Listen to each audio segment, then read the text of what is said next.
स्वागत है आपका किताबों की दुनिया में। आज हम डेल कार्नेगी द्वारा लिखित किताब लोक व्यवहार का पाठ 8 और 9 पढ़ेंगे। अगर आपने अभी तक पुरानी वीडियोस नहीं देखी हैं, तो आप ऊपर दिए गए आई बटन पर क्लिक करके उन्हें देख सकते हैं। तो चलिए शुरू करते हैं। पाठ 8, लोगों की दिलचस्पी कैसे जगाएं। थियोडोर रूजवेल्ट से मिलने वाला हर अतिथि उनके ज्ञान के अथाह भंडार से चमत्कृत हो जाता था। चाहे मिलने वाला काउबॉय हो या न्यूयॉर्क का राजनेता या कूटनीतिज्ञ, या रूजवेल्ट जानते थे कि किससे क्या बात करनी है और वे ऐसा किस तरह जानते थे। जवाब आसान है। जब भी रूजवेल्ट किसी से मिलना होता, तो वे एक रात पहले उस विषय का अध्ययन करते जिसमें आगंतुक की विशेष रुचि होती थी। क्यों? क्योंकि रूजवेल्ट जानते थे, जैसा कि सभी नेता जानते हैं, कि किसी व्यक्ति के दिल का रास्ता उसके पसंदीदा विषय के बारे में बात करने से होकर गुजरता है।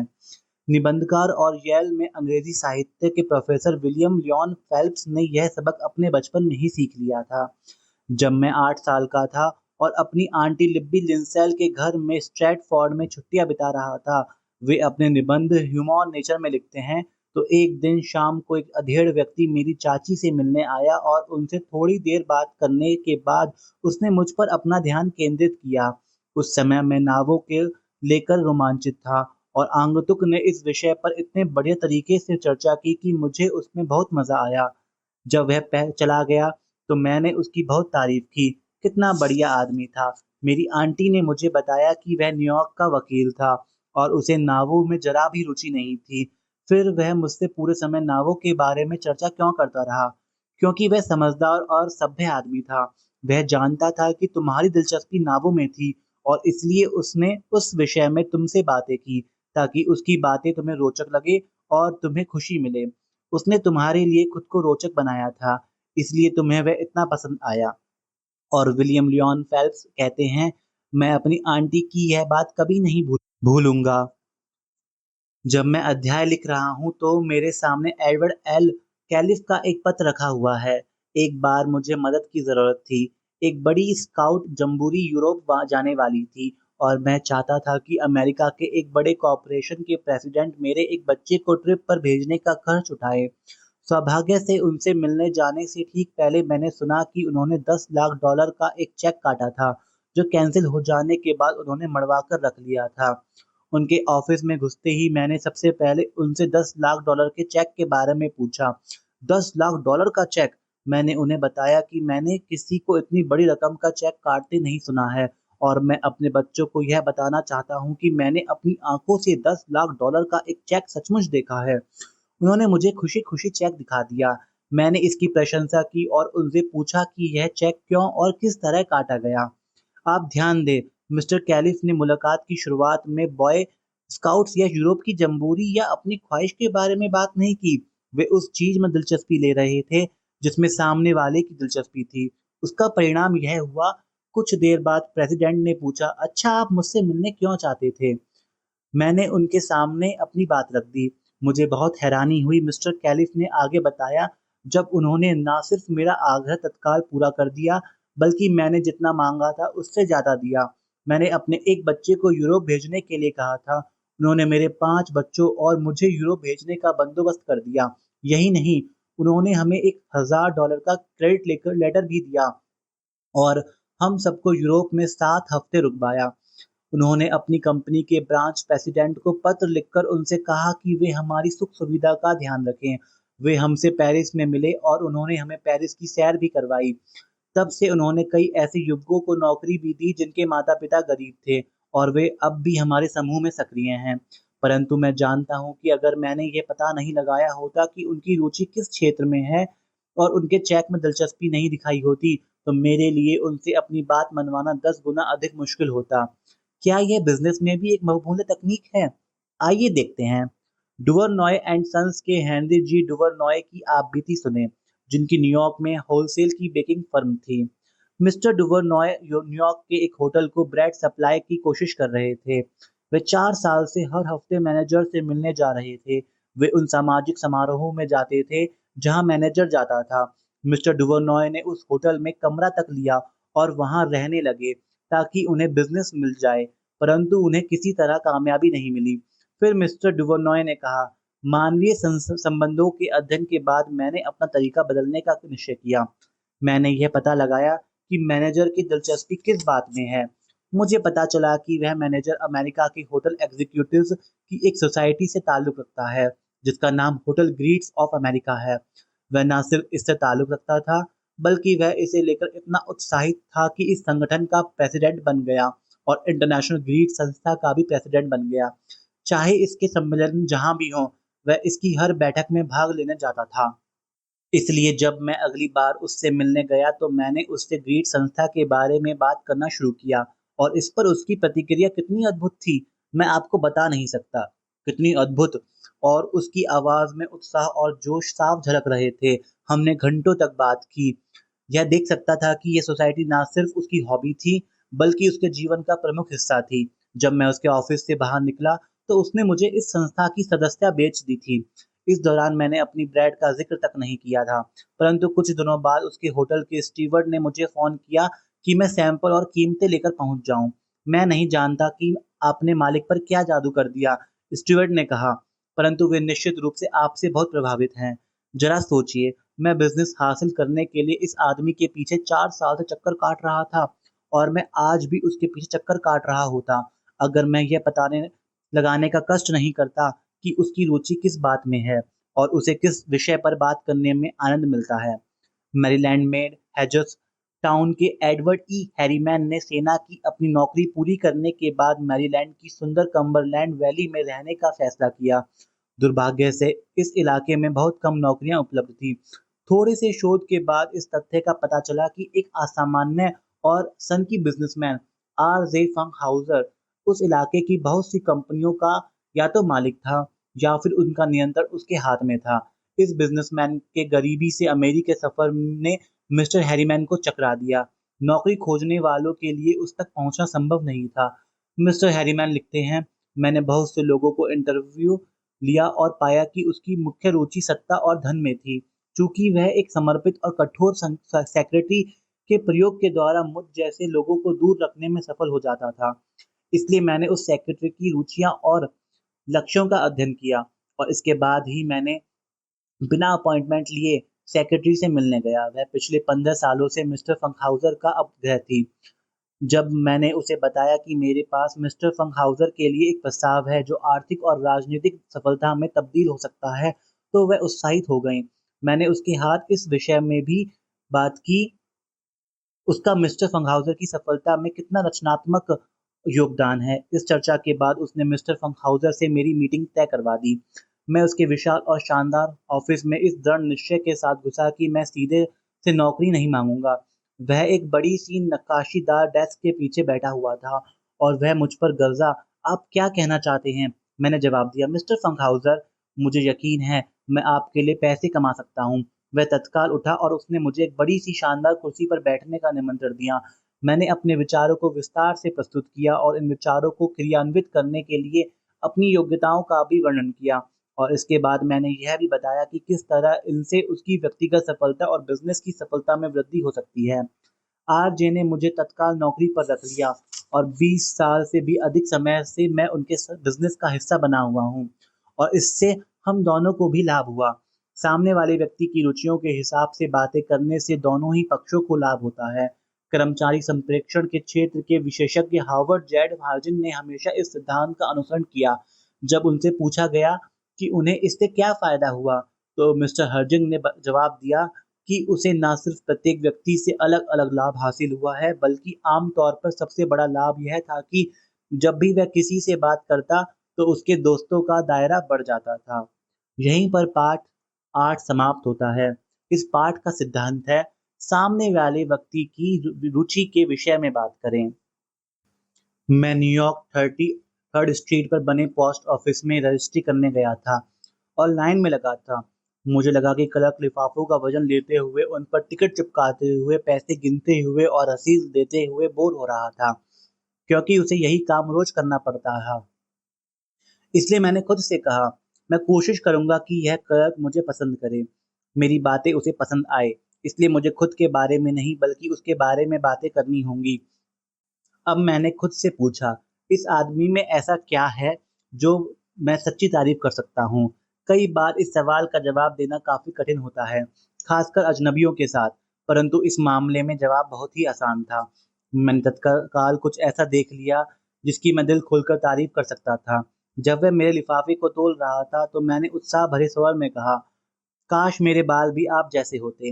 वह थोड़ा चौंका और फिर उसके चेहरे पर चमक और मुस्कुराहट आ गई। उसने विनम्रता से कहा, अब तो ये उतने अच्छे नहीं रहे। मैंने उससे कहा कि हालांकि ये पहले जितने अच्छे नहीं रहे होंगे, पर अब भी ये बहुत आकर्षक हैं। यह सुनकर वे बेहद खुश हुआ। हम लोगों ने कुछ देर तक छुटपुट दिलचस्प चर्चा की और उसके आखिरी जो शब्द थे, कई लोगों ने मेरे बालों की तारीफ की है। मैं शर्त लगाता हूँ कि वह आदमी हवा में उड़ता हुआ लंच पर गया होगा और उसने रात को घर लौटकर अपनी पत्नी को यह बात बताई होगी। मैं शर्त लगाता हूँ कि उसने शीशे में खुद को देखा होगा और कहा होगा, मेरे बाल कितने सुंदर हैं। मैंने एक बार लोगों को यह कहानी सुनाई और बाद में एक व्यक्ति ने मुझसे यह सवाल पूछा, आप उससे क्या हासिल करने की कोशिश कर रहे थे? मैं उससे क्या हासिल करने की कोशिश कर रहा था? मैं उससे क्या हासिल करने की कोशिश कर रहा था? अगर हम इतने ज़्यादा स्वार्थी हो जाएं, हम सामने वाले से बिना कुछ लिए उसे जरा सी भी खुशी ना या तारीफ ना दे सकें, तो हमारी आत्माएं सड़े हुए सेब की तरह सिकुड़ चुकी हैं और हमें निश्चित रूप से असफल हो जाना चाहिए। और हाँ, मैं उससे कुछ हासिल करना नहीं चाहता था, बल्कि मैं एक अमूल्य चीज हासिल करना चाहता था और मैं जो चाहता था वह चीज मुझे मिल गई। मैं चाहता था कि मैं उसे खुश कर दूं। मैं बिना कुछ मिलने की आशा के उसे कुछ दे सकूं। यही वह भावना है जो घटना के बीत जाने के बाद भी हमारी यादों में लंबे समय तक बनी रहती है और मधुर स्वर में गुनगुनाती है। मानव व्यवहार का एक बहुत महत्वपूर्ण नियम है। अगर हम उस नियम का पालन करेंगे, तो हम कभी मुश्किल में नहीं फंसेंगे। वास्तव में अगर हम उस नियम पर चलेंगे, तो हमारे पास अनगिनत दोस्त होंगे और हम हमेशा खुश रहेंगे। परंतु जिस पल हम उस नियम को तोड़ेंगे, उसी पल से बहुत सारी मुश्किलों में फंस जाएंगे। यह नियम है, हमेशा दूसरे व्यक्ति को महत्वपूर्ण अनुभव कराएं, जैसा हम पहले ही देख चुके हैं। जॉन ड्यूई ने कहा है कि महत्वपूर्ण बनने की इच्छा मानव स्वभाव की सबसे महत्वपूर्ण इच्छा होती है। विलियम जेम्स ने कहा है, हर मनुष्य के दिल की गहराई में यह लालसा छुपी होती है कि उसे सराहा जाए। जैसा मैं पहले भी बता चुका हूँ कि यही लालसा हमें जानवरों से अलग करती है। यही लालसा मानव सभ्यता के विकास का कारण बनती है। दार्शनिक सदियों से मानव संबंधों के नियमों पर चिंतित मनन करते आ रहे हैं और इस चिंतन मनन से केवल एक महत्वपूर्ण सूत्र विकसित हुआ है। यह सूत्र नया नहीं है, यह उतना ही पुराना है जितना कि इतिहास। ज़ोरोआस्ट्र ने 2000 साल 500 साल पहले अपने अनुयायियों को इसकी शिक्षा दी। कन्फ्यूशियस ने चीन में 2100 वर्ष पूर्व इसकी शिक्षा दी। ताओवाद के संस्थापक लाओ से ने होन की घाटी में अपने शिष्यों को यह सूत्र सिखाया था। बुद्ध ने ईसा के 500 वर्ष साल पहले पवित्र गंगा नदी के किनारे पर इसका पाठ पढ़ाया था। 1900 साल पहले हिंदू धार्मिक ग्रंथों ने इस सूत्र की व्याख्या की थी। ईसा मसीह ने इस नियम को एक विचार के रूप में संक्षेप में कहा था, जो शायद दुनिया का सबसे महत्वपूर्ण नियम है। दूसरों के साथ वही व्यवहार करें जैसा तुम चाहते हो कि वह तुम्हारे साथ करें। आप चाहते हैं कि आपसे मिलने जुलने वाले लोग आपकी तारीफ करें। आप चाहते हैं कि आपकी प्रतिभा को पहचाना जाए। आप चाहते हैं कि आप अपनी छोटी सी दुनिया में महत्वपूर्ण बने। आप सस्ती चापलूसी या झूठी तारीफ नहीं सुनना चाहते, परंतु आप सच्ची प्रशंसा अवश्य सुनना चाहते हैं। आप चाहते हैं कि आपके मित्र और सहयोगी, जैसा चार्ल्स शाबे ने कहा है, कि आपके दिल खोलकर तारीफ करें और मुक्त कंठ से सराहना करें। हम सभी यह चाहते हैं। इसलिए हमें स्वर्णिम नियम का पालन करना चाहिए और दूसरों को वही देना चाहिए जो हम उनसे अपने लिए चाहते हैं। कब, कैसे, कहाँ? जवाब है, हर समय, हर कहीं। विस्कॉन्सिन के डेविड जी स्मिथ ने हमारी क्लास में बताया कि जब उन्हें एक चैरिटी कॉन्सर्ट के लिए रिफ्रेशर बूथ का चार्ज दिया गया, तो किस तरह उन्होंने एक नाजुक परिस्थिति को संभाला। संगीत समारोह जिस रात को होने वाला था, उस रात को मैं पार्क में आया और मैंने देखा कि दो बुजुर्ग महिलाएं बुरा सा मुंह बनाए रिफ्रेशर स्टैंड के पास खड़ी हैं। दोनों को ही यह गलतफहमी हो गई थी कि वही इस कार्यक्रम की इंचार्ज थी। जब मैं वहां खड़ा विचार कर रहा था कि क्या किया जाए, तो प्रायोजक समिति की एक सदस्य आई और उसने मुझे कैश बॉक्स दे दिया और प्रोजेक्ट पर काम करने के लिए धन्यवाद दिया। उसने रोज और जैन का परिचय मेरे सहायकों के रूप में करवाया और रवाना हो गईं। काफ़ी देर चुप्पी छाई रही। मुझे एहसास था कि कैश बॉक्स अब सत्ता का प्रतीक बन गया है। इसलिए मैंने उसे रोज़ को दिया और कहा कि शायद मैं पैसे का हिसाब-किताब ठीक से नहीं रख पाऊँगा और यदि वह इस ज़िम्मेदारी को उठा ले, तो मुझे अच्छा लगेगा। फिर मैंने जैन को सुझाव दिया कि वह 2 किशोरों को जिन्हें रिफ्रेशमेंट देने के लिए नियुक्त किया गया था, थोड़ा मशीन ठीक से चलाना सिखा दे। मैंने जैन से कहा कि वह प्रोजेक्ट के इस हिस्से की इंचार्ज रहेगी। पूरी शाम मज़ेदार रही। रोज़ खुशी-खुशी पैसे गिनती रही और जैन किशोरों को मार्गदर्शन देती रही और मैं संगीत समारोह का आनंद लेता रहा। प्रशंसा की इस फिलॉसफी का प्रयोग करने के लिए आपको तब तक इंतज़ार नहीं करना चाहिए जब तक कि आप फ्रांस के राजदूत ना हो जाएँ या किसी कमेटी के चेयरमैन ना बन जाएँ। आप लगभग हर दिन इसका जादू की तरह इस्तेमाल कर सकते हैं। उदाहरण के लिए यदि वेटर आपके लिए आलू की जगह फ्रेंच बीन्स ले आए तो आप कहिए, मुझे आपको परेशान करने में कष्ट हो रहा है, परंतु मुझे फ्रेंच बीन पसंद हैं। शायद वह जवाब देगी, कोई परेशानी नहीं और आलू बदलने में उसे खुशी होगी। आपके उसके प्रति सम्मान दर्शाया है। मुझे आपको परेशान करने में कष्ट हो रहा है, क्या आप कृपया यह करेंगे? क्या आप कृपया आपको कष्ट तो नहीं होगा? धन्यवाद जैसे छोटे-मोटे वाक्य रोज़मर्रा के जीवन की खुरदुरी मशीन में तेल की तरह जाकर इसे एक बार फिर से चिकना बना देंगे। ज़ाहिर है इन छोटे-छोटे वाक्यों से यह भी पता चलता है कि आप कितने सुसंस्कृत हैं। हम एक और उदाहरण लेते हैं। हॉलकैन के उपन्यास 20वीं सदी के शुरू में बहुत लोकप्रिय हुआ करते थे। उनकी पुस्तकें क्रिश्चियन द रिमेस्टर, द मैक्समैन इत्यादि बेस्टसेलर बन चुकी थीं। करोड़ों लोग उनके उपन्यास पढ़ा करते थे। वे एक लोहार के पुत्र थे। उन्हें ज़िंदगी में 8 साल तक ही पढ़ने का अवसर मिला, परंतु जब उनकी मृत्यु हुई तो वे अपने समय के सबसे अमीर साहित्यकार थे। कहानी इस तरह है, हॉलकैन को सोनेट और बैलेड प्रिय थे।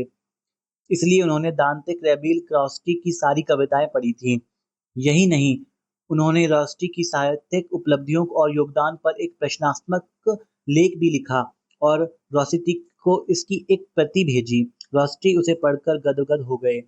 रॉस्टी ने खुद से यह कहा होगा, जो नौजवान मेरी प्रतिभा को समझ सकता है, वह निश्चित रूप से खुद भी प्रतिभावान होगा। इसके बाद रॉस्टी ने इस लोहार के बेटे को लंदन बुलवाकर अपना सेक्रेटरी बना लिया। इस घटना ने हॉलकैन के जीवन को बदल कर रख दिया, क्योंकि इसी वजह से वह अपने युग के महान साहित्यकारों से मिल पाया।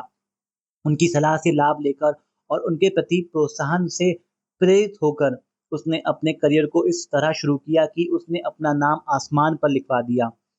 ऑयल ऑफ मैन पर उसका घर ग्रीबा कैसल दुनिया भर के सैलानियों के लिए मक्का बन गया और उसने विरासत में करोड़ों डॉलर की जायदाद छोड़ी। और कौन जाने अगर उसने एक प्रसिद्ध व्यक्ति की प्रशंसा में वह लेख ना लिखा होता तो शायद वह गरीबी में ही जिया और गरीबी में ही मरा होता।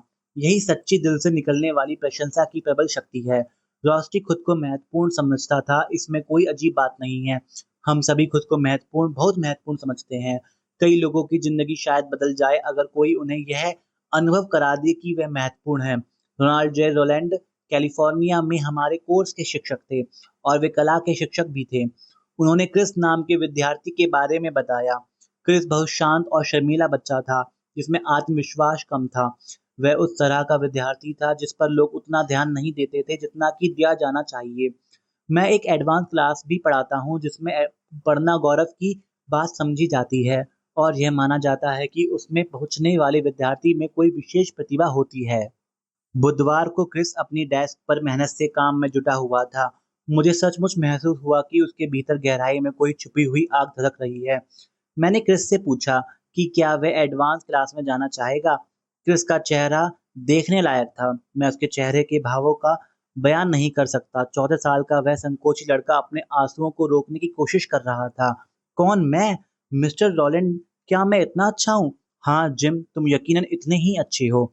मुझे बात को वहीं पर रोकना पड़ा क्योंकि मेरी आंखों में भी आंसू आ रहे थे। जब क्रिस उस दिन क्लास से बाहर निकला तो वह अपने आप को 2 इंच लंबा महसूस कर रहा था। उसने अपनी नीली चमकदार आंखों से मेरी तरफ देखते हुए जोशीली आवाज में कहा, धन्यवाद मिस्टर रॉलैंड। क्रिस ने मुझे बताया कि यह सबक, जिसे मैं कभी नहीं भूल पाऊंगा, महत्वपूर्ण अनुभव करने की हमारी प्रबल आकांक्षा होती है। मैंने तय किया कि मैं इस समय को हमेशा याद रखूंगा और मैंने एक पोस्टर बना लिया, आप महत्वपूर्ण हैं। यह पोस्टर क्लासरूम के सामने सबकी आंखों के सामने टंगा रहता है और हर विद्यार्थी को यह एहसास दिलाता है कि वह महत्वपूर्ण है। बिना लाग पलट के सच बात यह है कि आपसे मिलने वाले ज़्यादातर लोग अपने आप को आपसे किसी न किसी मामले में सुपीरियर समझते हैं। उनका दिल जीतने का अचूक तरीका किसी कुशल तरीके से उन्हें यह जता देना है कि आपको उनके महत्व का एहसास है और आप इसे सचमुच स्वीकार करते हैं। इमर्सन की बात याद रखें, हर व्यक्ति मुझसे किसी न किसी बात में बेहतर होता है, मैं उसकी वह बात सीख लेता हूँ।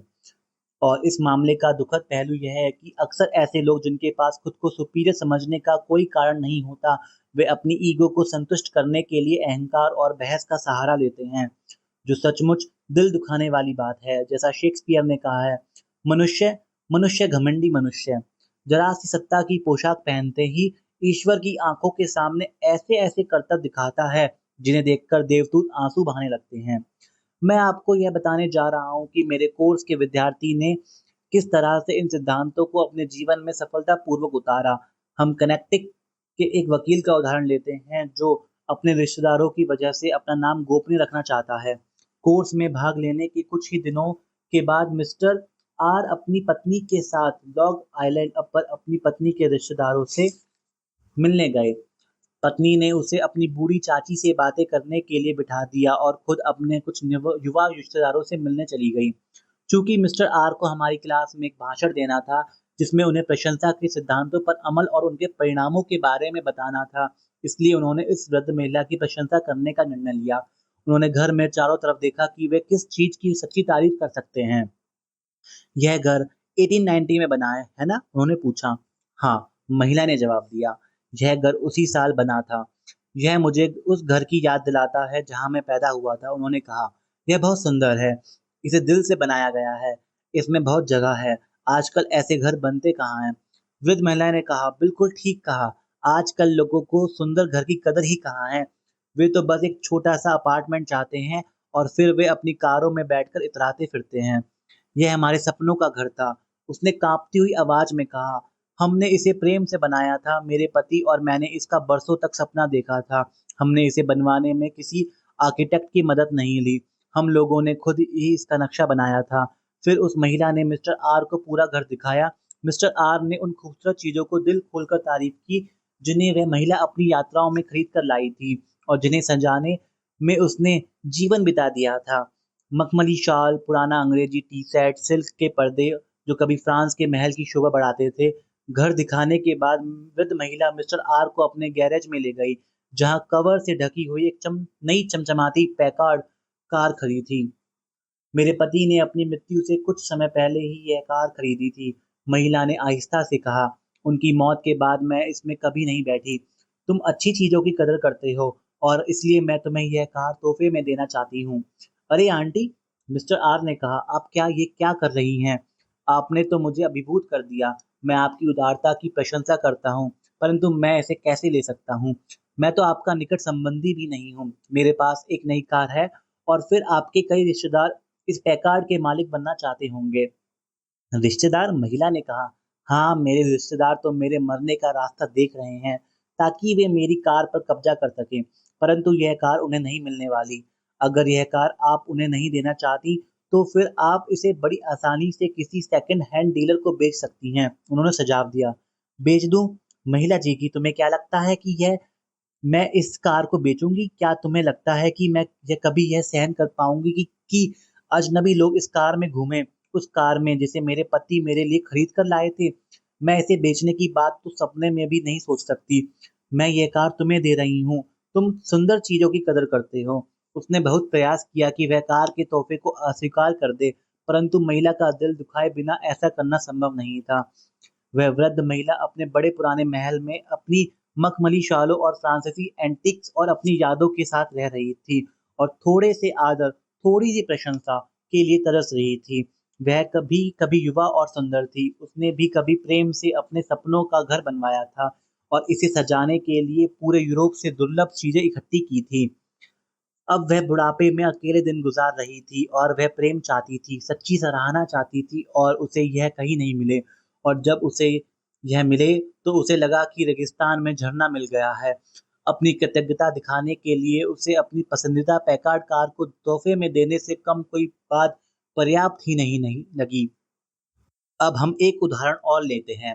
डोनाल्ड एफ मैक्समैन न्यूयॉर्क में राई में landscape architect company Louis and वेल्टाइट का सुपरिटेंडेंट था। उसने हमें यह घटना सुनाई। How to win friends and influence people course में भाग लेने के बाद एक दिन मैं एक प्रसिद्ध जज की जायदाद को लैंडस्केप कर रहा था। जज ने बाहर आकर मुझे निर्देश दिए कि वह कहाँ पौधे लगाना चाहते हैं। मैंने कहा, आपकी हॉबी बहुत अच्छी है। मैं काफी देर से सोच रहा था कि आपने कितने सुंदर कुत्ते पाल रखे हैं। मुझे लगता है कि आप मैडिसन स्क्वायर गार्डन के शो में हर साल बहुत सारे ब्लू रिबन जीतते होंगे। इस थोड़ी सी प्रशंसा का प्रभाव बहुत आश्चर्यजनक था। हाँ, जज ने जवाब दिया, मुझे अपने कुत्तों के साथ बहुत आनंद आता है। क्या आप मेरा डॉग हाउस देखना पसंद करेंगे? जज ने मुझे 1 घंटे तक कुत्ते और उनके द्वारा जीते गए इनाम दिखाए। इसके बाद उन्होंने उनकी वंशावली का बखान किया और मुझे समझाया कि किस तरह उनके शुद्ध जातीय रक्त की वजह से ही वे इतने सुंदर और बुद्धिमान हो पाए हैं। आखिरकार मेरी तरफ मुड़ते हुए उन्होंने मुझसे पूछा, क्या आपके यहाँ कोई छोटा बच्चा है? मैंने कहा, हाँ, मेरा एक बेटा है। क्या वह कुत्ते के पिल्ले से खेलना पसंद करेगा? जज ने पूछा। हाँ, वह तो खुशी से पागल हो जाएगा, मैंने जवाब दिया। ठीक है, तो फिर मैं उसे एक पिल्ला तोहफे के रूप में भिजवा देता हूँ, जज ने घोषणा की। इसके बाद उन्होंने मुझे यह बताना शुरू किया कि पिल्ले को कैसे खिलाया जाता है। फिर वे रुके। अगर मैं आपको मुंह जवानी बताऊंगा तो आप भूल जाएंगे। बेहतर होगा कि मैं इसे लिख दूं। जज घर के अंदर गए और वहां पिल्ले की वंशावली और खान पान की आदतें टाइप की। उन्होंने सैकड़ों डॉलर का बहुमूल्य पिल्ला और अपना 1.25 घंटे का कीमती समय मुझे इसलिए दिया क्योंकि मैंने उनकी हॉबी और उनकी उपलब्धियों की सच्ची तारीफ की थी। कोडक फैम जॉर्ज एमिस्टन ने ट्रांसपेरेंट फिल्म का आविष्कार किया जिसकी वजह से मोशन पिक्चर्स बनना संभव हुआ। उनके पास $1 अरब की संपत्ति थी और वे दुनिया के सबसे सफल बिजनेसमैनों में से एक थे। परंतु अपनी इन सारी अद्भुत उपलब्धियों के बावजूद वे भी प्रशंसा के उतने ही भूखे थे जितने कि आप और मैं। एक उदाहरण लें, ईस्टमैन रॉचेस्टर में स्कूल ऑफ म्यूजिक और किलबॉर्न हॉल बनाने जा रहे थे। ईस्टमैन की उन इमारतों में थिएटर चेयर्स लगनी थी, इसलिए सुपीरियर सीटिंग कंपनी के प्रेसिडेंट अपनी कंपनी के लिए उनसे कुर्सियों का ऑर्डर लेना चाहते थे। मिस्टर एडम्सन ने आर्किटेक्ट को फोन करके रॉचेस्टर में मिस्टर ईस्टमैन से मुलाकात का समय ले लिया। जब एडमसन उनके ऑफिस पहुंचे तो आर्किटेक्ट ने कहा, मैं जानता हूं कि आप ये ऑर्डर हासिल करना चाहते हैं, परंतु मैं आपको यह भी बताना चाहता हूं कि अगर आपने जॉर्ज ईस्टमैन का 5 मिनट से अधिक समय लिया तो आप अपने मकसद में कामयाब नहीं हो पाएंगे। वे बहुत अनुशासन प्रिय व्यक्ति हैं। वे बेहद व्यस्त हैं, इसलिए जल्दी से अपनी बात कहो और वापस आ जाओ। एडमसन यही सब करने के लिए पूरी तरह तैयार थे। कमरे में दाखिल होने के बाद एडमसन ने देखा कि मिस्टर ईस्टमैन अपनी डेस्क पर रखे कागजों के गट्ठे पर झुके हुए थे। थोड़ी देर बाद मिस्टर ईस्टमैन ने अपना सर उठाया, चश्मा उतारा और मिस्टर एडमसन तथा आर्किटेक्ट की तरफ बढ़कर कहा, गुड मॉर्निंग, मैं आपके लिए क्या कर सकता हूँ? आर्किटेक्ट ने उनका परिचय कराया और फिर मिस्टर एडमसन ने कहा, जब मैं बाहर आपका इंतजार कर रहा था मिस्टर ईस्टमैन, तो मैं मन ही मन आपके ऑफिस की तारीफ कर रहा था। ऐसे ऑफिस में काम करने का किसका दिल नहीं करेगा। मैं इंटीरियर बिजनेस में हूँ और मैंने अपने जीवन में इससे सुंदर ऑफिस नहीं देखा। जॉर्ज ईस्टमैन ने बताया जवाब दिया, आपने मुझे यह वह बात याद दिला दी जिसे मैं लगभग भूल चुका था। यह ऑफिस सुंदर है ना? जब मैंने इसे बनवाया था तो शुरू में मुझे इसमें काम करने में बहुत आनंद आता था, परंतु अब मेरे दिमाग में दूसरी बहुत सी बातें रहती हैं और कई बार तो मैं हफ्तों तक अपने कमरे को ही ठीक से नहीं देख पाता। एडमसन ने उठकर अपने हाथ से एक पैनल को छुआ। यह इंग्लिश ओक है ना? यह इटालियन ओक है, से जरा हटकर है। हाँ, ईस्टमैन ने जवाब दिया, यह इम्पोर्टेड इंग्लिश ओक है। इसे मेरे दोस्त ने खास तौर पर पसंद करके चुना था और मेरा दोस्त लकड़ी का विशेषज्ञ है।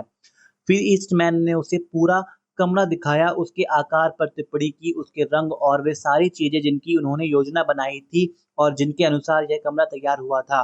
कमरे में घूमते समय और लकड़ी के काम की सराहना करते हुए वे लोग एक खिड़की के सामने रुक गए और जॉर्ज ईस्टमैन ने अपनी विनम्र अंदाज में उन संस्थाओं की ओर संकेत किया जिनके द्वारा वे मानवता की सेवा करने का प्रयास कर रहे थे। University of Rochester, general hospital, homeopathic hospital, friendly home children hospital इत्यादि। एडमसन ने दौलत का आदर्शवादी उपयोग करने के लिए उनकी तारीफ की कि वे अपनी संपत्ति का प्रयोग मानवता के दुख दर्द कम करने के लिए कर रहे हैं। फिर जॉर्ज ईस्टमैन ने कांच का एक केस खोला और उसमें से अपना पहला कैमरा निकालकर एडमसन को दिखाया, एक आविष्कार जिसे उन्होंने एक अंग्रेज से खरीदा था। एडमसन ने ईस्टमैन से विस्तार से पूछा कि बिजनेस में इतनी अपार सफलता हासिल करने से पहले उन्हें शुरुआत में किस तरह के संघर्षों से गुजरना पड़ा। मिस्टर ईस्टमैन ने बचपन की अपनी गरीबी के बारे में बताया कि किस तरह उनकी विधवा माँ बोर्डिंग हाउस चलाती थी, जबकि वे एक बीमा ऑफिस में क्लर्क का काम करते थे। गरीबी का राक्षस उन्हें दिन रात डराता रहता था और इसी वजह से उन्होंने यह संकल्प किया कि वे इतना अधिक धन कमाएंगे कि उनकी माँ को काम करने की जरूरत ना रहे। मिस्टर एडमसन सवाल पूछते रहे और मन लगाकर पूरी बात सुनते रहे। फिर मिस्टर ईस्टमैन ने बताया कि किस तरह वे ड्राई फोटोग्राफिक प्लेट्स के साथ प्रयोग किया करते थे, किस तरह वे पूरे दिन ऑफिस में काम करके रात को प्रयोगशाला में काम करते थे, जबकि लेने का समय भी वे प्रयोग के दौरान ही निकालते थे, जबकि केमिकल्स अपना काम करते रहते थे। कभी कभी तो लगातार 72 घंटे तक वे अपने कपड़े भी नहीं बदलते थे और वे उन्हीं कपड़ों में सोते भी थे और काम भी करते थे। जेम्स एडमसन को ईस्टमैन के ऑफिस में घुसने से पहले यह चेतावनी दी गई थी कि मुलाकात 5 मिनट से अधिक नहीं चलनी चाहिए, परंतु 2 घंटे गुजरने के बाद भी उनकी बातें खत्म होने का नाम नहीं ले रही थी। अंत में जॉर्ज ईस्टमैन ने एडमसन से कहा, पिछली बार मैं जब जापान से कुछ कुर्सियां लेकर आया था और उन्हें अपने पोर्च में रख दिया तो था, परंतु सूर्य की गर्मी के कारण उनका पेंट उखड़ गया। इसलिए मैं कुछ दिन पहले बाजार जाकर पेंट लाया और मैंने अपने हाथों से उन कुर्सियों को पेंट किया। क्या आप देखना चाहेंगे कि मैंने कैसा पेंट किया है? अच्छा, तो आइए मेरे साथ लंच पर घर चलिए और मैं आपको वे कुर्सियां दिखाता हूँ। लंच के बाद मिस्टर ईस्टमैन ने एडमसन को वे कुर्सियां दिखाई जिन्हें वे जापान से खरीद कर लाए थे। उनकी कीमत कुछ डॉलर से अधिक नहीं थी, परंतु जॉर्ज ईस्टमैन को, जो अब एक अरबपति था, इस बात पर गर्व था कि इन कुर्सियों को उसने खुद पेंट किया था। जिन कुर्सियों का ऑर्डर लेने के लिए एडमसन गया था वह ऑर्डर $90,000 का था। आपको क्या लगता है ऑर्डर किसे मिला होगा? जेम्स एडमसन को या उसके किसी प्रतिद्वंदी को? इस घटना के बाद जॉर्ज ईस्टमैन को और जेम्स एडमसन पक्के दोस्त बन गए और उनकी दोस्ती मिस्टर ईस्टमैन की मृत्यु तक चलती रही। ब्रिटिश साम्राज्य पर शासन करने वाले सबसे बुद्धिमान व्यक्तियों में से एक डिज़ाइली ने कहा था, लोगों से उनके बारे में बात कीजिए और वे घंटों तक आपकी बात सुनते रहेंगे। यहीं पर पाठ 9 समाप्त होता है। सामने वाले व्यक्ति को महत्वपूर्ण अनुभव कराएं और ईमानदारी से कराएं। यही इस पाठ का सिद्धांत है। यहाँ तक सुनने के लिए धन्यवाद। हम जल्द ही आपसे अगले पाठ के संग मिलेंगे। तब तक के लिए अपना ध्यान रखिए।